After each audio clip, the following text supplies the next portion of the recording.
Hi guys, this is Spartan765. Today I'm just answering a question and some advice that I've been gotten asked recently on some people who want to buy a World War II era rifle but don't know what to buy or what's good, or they only got enough in their budget to purchase one of them. Today we're just going to go over a variety of popular World War II era rifles that are out there in the market today that are usually pretty easily attainable. Obviously things like your Lebel French rifle aren't in here and stuff like that. Stuff that is antique and upwards of $1,000 a rifle. These are just your rifles that can be purchased for under $500 right here per rifle.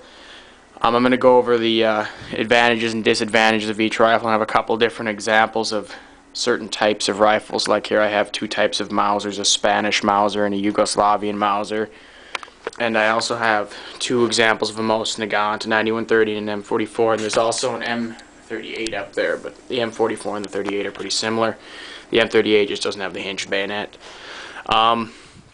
Okay, first off, as far as accuracy goes, if you're looking for something that's really going to be, you want the most accurate thing you can get, keep in mind when you're buying surplus, if you're just looking for your standard rifle, you're probably not going to get one with an excellent shiny bore.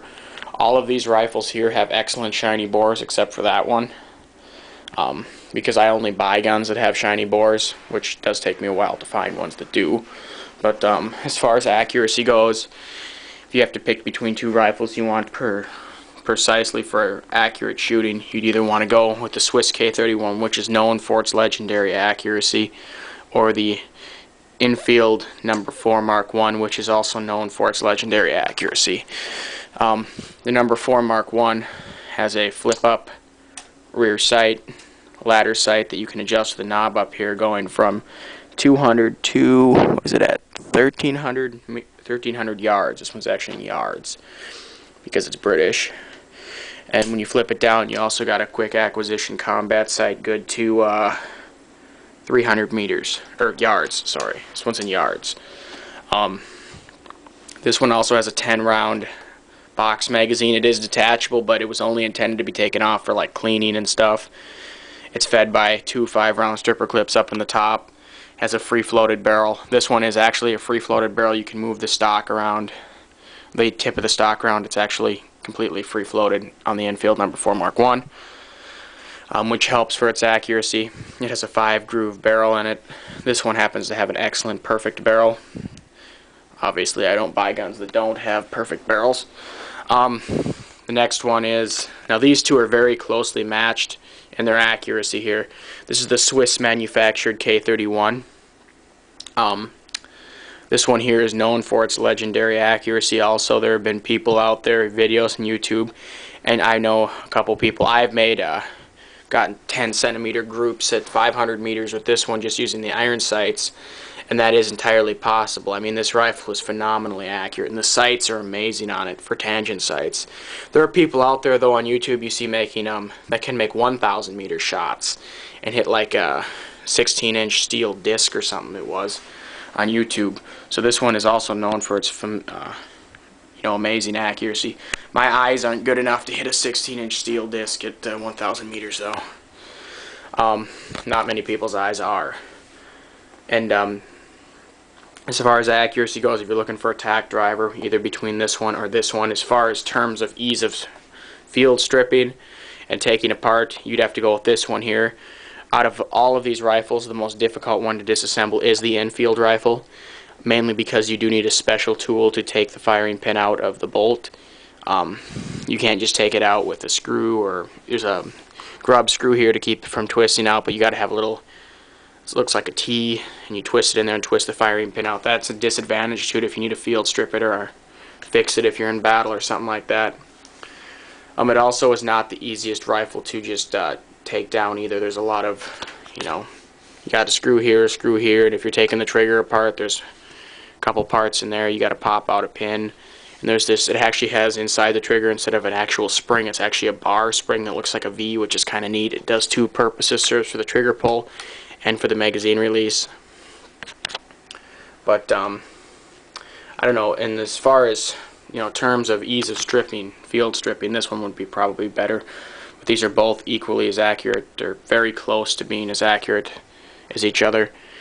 This one here, this Enfield, you also want to keep oiled.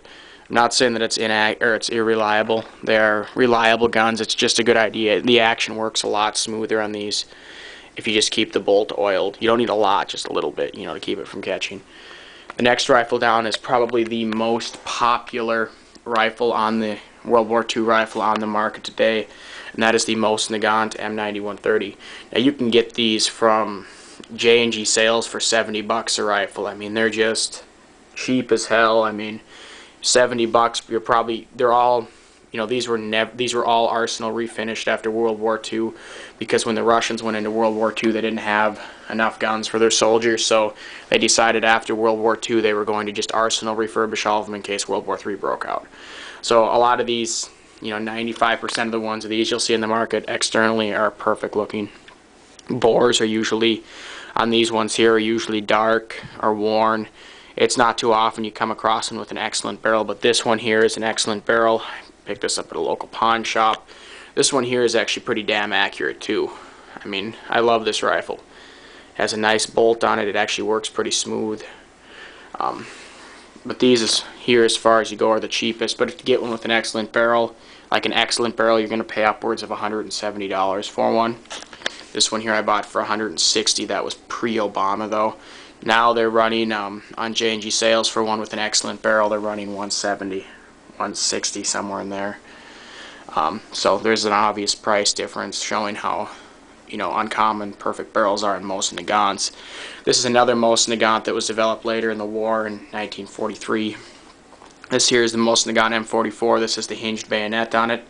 I also have an M38 up there. It was developed in 1938 for a shorter carbine version of the 9130. There were prior versions of the Mosin-Nagant rifle, like the 1907 carbine and the 1910. We're not going to get into that because that's World War I era. Stuff that was used in World War I. As far as World War II goes, these are the two most common Mosin-Nagants in the market. This one here will run you usually a little higher, probably about 120, 130, just because of its bayonet on the front. Makes it a little more appealing to the buyer. The next rifle out there in the market that you can look at, the Swiss K31s will run you about, for a really good one, they're all usually have good barrels on them. This one has an excellent barrel. This one here cost me $300. This Enfield here cost me $260. It's actually valued at about $500, $550 because of its condition. The guy I bought it from just didn't know what he was doing. You know how pawn shops are. They don't really take much look into their, how valuable some of their surplus guns are that they have. This one here is a French unissued MAS 36. Yes, I've heard enough of the French rifle. Does it come with the white flag? Or it's been dropped once, been fired once, or dropped once. I don't know what the joke is, but it's a good rifle. These here are very nice rifles. They got the peep sight in the back. They're very accurate rifles. They're very unique. They got the weird bolt handle. This one here cost me $300. Again, I bought it from the same pawn shop. These are valued at about $450 unissued. If you're looking for a really nice short rifle, these here are very wieldy. They got a shorter stock on them. They also have a spike bayonet in the end right there where that other little thing is sticking out. You pull that out and flip it on. It's a spike bayonet. All these other rifles here, the Enfield, I got a blade bayonet for it. The K31 got a blade. The Mosin-Nagant 9130 is a spike, and these two are blade bayonets.